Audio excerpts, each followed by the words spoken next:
Good morning everyone. Class second Hindi second online study में आपका स्वागत है। आज हम class second Hindi second part 6 Tenaliram का अध्ययन करेंगे। इसकी जो स्टोरी है उसको हम पढ़ेंगे। सबसे पहले पार्ट 6 तेनालीराम। एक बार राजा कृष्णदेव राय तेनालीराम के संग घूमने निकले।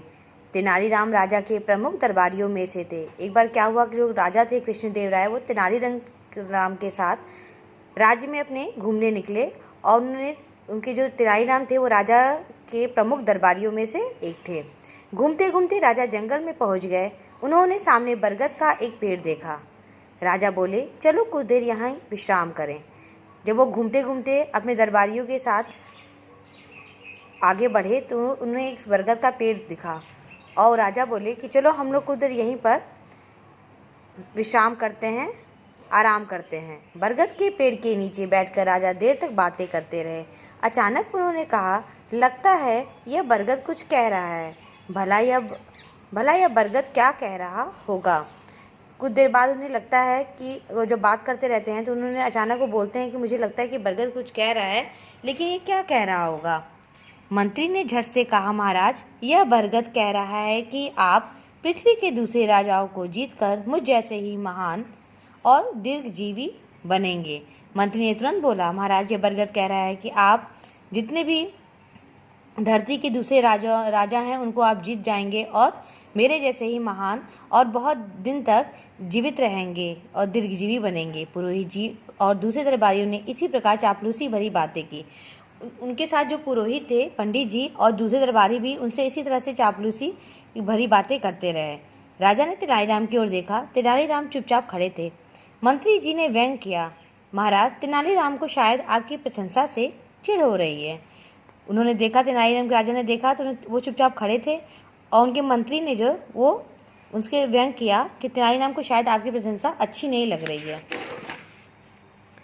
सुनकर तेनालीराम हंसे और बोले, महाराज, यह बरगद आपकी महानता का वह मंत्र बता रहा है जो बाकी दरबारियों ने सुना ही नहीं। वह क्या? राजा ने चकित होकर पूछा। तेनालीराम बोले, महाराज, यह बरगद जितना विशाल है उतनी ही इसकी जड़ें जमीन में गहरी हैं। यह आपसे कह रहा है कि आप सपने चाहे जितना ऊंचा देखें पर अपनी जड़ों को ना भूलें। तेनालीराम बोले, महाराज, यह बरगद जितना बड़ा है उतनी इसकी जड़ें के जमीन में बहुत अंदर तक गई हुई हैं और ये कह रहा है कि जिस प्रकार अब सपने कुछ भी हम देखना ऊंचा देखें, लेकिन हमें अपनी जड़ों को नहीं भूलना चाहिए। बरगद यह भी बता रहा है कि राजा अपने दरबारियों की प्रशंसा से महान नहीं बनते हैं, प्रजा के मुख से निकला सच्चा प्यार ही उन्हें महान बनाता है। और बरगद ये भी बता रहा है कि राजा अपने दरबारियों की जो प्रशंसा करते हैं उनसे महान नहीं बनते हैं। प्रजा के मुख से प्रजा जो कहती है उसमें जो सच्चा प्यार होता है वो उससे महान बनते हैं। इतना सुनकर राजा कृष्णदेव राय का चेहरा खिल उठा।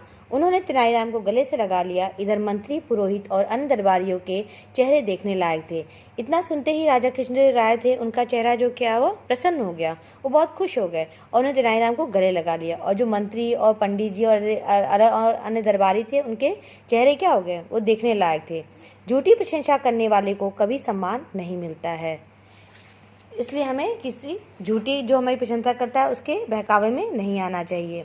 अब यहाँ देखिए शब्द अर्थ जो हैं इसको आप अपने कॉपी में करेंगे। पहला है दरबारी। इसका मतलब होता है दरबार में रहने वाले, जैसे बीरबल सम्राट अकबर के दरबारी थे। दूसरा है विश्राम। विश्राम का मतलब होता है आराम, जैसे तीर्थ यात्रा के बाद विश्राम करते हैं। तीसरा है दीर्घजीवी, लंबी उम्र तक जीने वाला, जैसे संत ने हमें दीर्घजीवी होने का आशीर्वाद दिया। चापलूसी, इसका मतलब होता है झूठी प्रशंसा, जैसे चापलूसी से खुश नहीं होना चाहिए। विशाल मीन्स होता है बड़ा, जैसे डायनासोर विशाल प्राणी थे। इसके बाद है मुख। मुख का मतलब होता है मुंह। राम का मुख गोल मटोल है। चेहरा खिल उठना, प्रसन्न होना। पिताजी को देखकर यश का चेहरा खिल उठा। ये है। इसके बाद है मौखिक उत्तर जो हैं ये आपको हम कॉपी में कराएंगे। इसके बाद शब्दों के समान अर्थ वाले शब्द लिखने हैं। विश्राम है पहले। विश्राम का मतलब होता है आराम। इसके बाद विशाल है। विशाल का मतलब है बड़ा। राजा मीन्स होता है नृप। प्रशंसा मीन्स होता है बड़ाई। जमीन मीन्स होता है पृथ्वी। प्रजा मतलब होता है जनता। इसके बाद शब्दों को 4-4 बार लिखना है। इसको देख करके सेम टू सेम आपको यहाँ पे लिखना है। पहला है दीर्घजीवी, सब में दीर्घजीवी लिखेंगे। दूसरा है प्रशंसा, प्रशंसा सब में लिखेंगे। तीसरा है राज्य, राज्य सब में लिख देंगे। और चौथा है व्यंग, व्यंग सब में आप लिखेंगे। इसके बाद है प्रश्नों के उत्तर, लिखित प्रश्नोत्तर है, ये भी आपको कॉपी में कराया जाएगा। इसके बाद यहाँ कुछ पेड़ बने हैं, उनके आपको नाम लिखने हैं। पहला पेड़ है नीम, दूसरा है बरगद, तीसरा है आम का पेड़, इसके बाद है केला, इसके बाद है अशोक का पेड़, इसके बाद है सेब। आज के लिए इतना ही। इससे संबंधित होमवर्क आपको lfsgida online.com पे मिल जाएंगे। Thank you.